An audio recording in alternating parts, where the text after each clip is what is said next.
debate, the member from Sudbury. Merci, Monsieur le Président. La ville de Grand Sudbury a une communauté francophone forte et dynamique. La langue française est centrale à l'identité et à la culture de Sudbury. Il y a 17 000 francophones et 14 écoles de langue française dans mon circonscription. Sudbury a un important centre culturel pour la communauté franco-ontarienne. Gaétane Gervais, un professeur à l'Université Laurentienne, a créé le drapeau franco-ontarien à Sudbury. Pendant les années 70, un groupe d'étudiants se sont réunis pour fonder le coopératif d'artistes de Nouvelle-Ontario au Canada. Ce collectif de jeunes artistes a lancé de nombreuses initiatives, notamment le Théâtre de Nouvelle-Ontario, la Maison d'édition Pied de Barreau et la Galerie de Nouvelle-Ontario. Ces institutions existent encore aujourd'hui. Les centres d'éducation francophones, l'Université Laurentienne, le Collège boréal et Carrefour francophone jouent un rôle actif dans la préparation de la prochaine génération de francophones.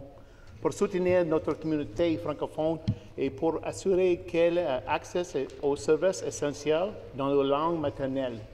Notre hôpital Horizon Santé Nord, administration municipale et nombreux autres organismes offrent leurs services en français. L'appui aux organismes communautaires francophones est essentiel à la vitalité et au développement de la communauté franco-ontarienne à Sudbury. C'est pourquoi l'annonce de coopération par ce gouvernement nous préoccupe tellement. Le comportement de ce gouvernement est un affront à la communauté francophone. Des centaines de personnes sont venues à un rassemblement devant mon bureau pour protester contre les coupures. Mon bureau a été inondé avec du courrier de gens qui étaient fâchés pour ces coupures.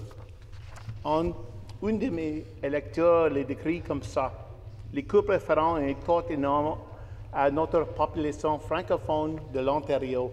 Le geste dont voulez-vous imposer causera un recul impensable dans les gains de la francophonie en Ontario. Monsieur le Président, les langues et les cultures françaises sont aussi proches de mon corps. Mon épouse et sa famille sont tous francophones. Mes 3 enfants ont toujours étudié en français. Pour nous, c'était essentiel qu'ils connaissent leur identité et leur héritage français. Ce gouvernement a toujours laissé tomber le franco-ontarien et ont refusé le soutien dont ils ont besoin pour prospérer.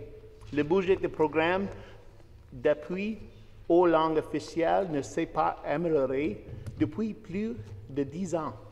La loi sur les services en français n'a pas été modernisée depuis son adoption il y a plus de 30 ans. Les étudiants méritent une université francophone gouvernée par et pour les francophones. Les personnes âgées dans ma communauté ne devraient pas attendre des années pour une ligne de soins de long terme dans un établissement bilingue. Et les familles ne devraient pas avoir franchi des obstacles pour y avoir accès aux services en français, l'une des langues officielles du Canada.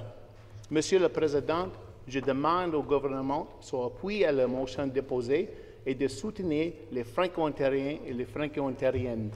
Merci.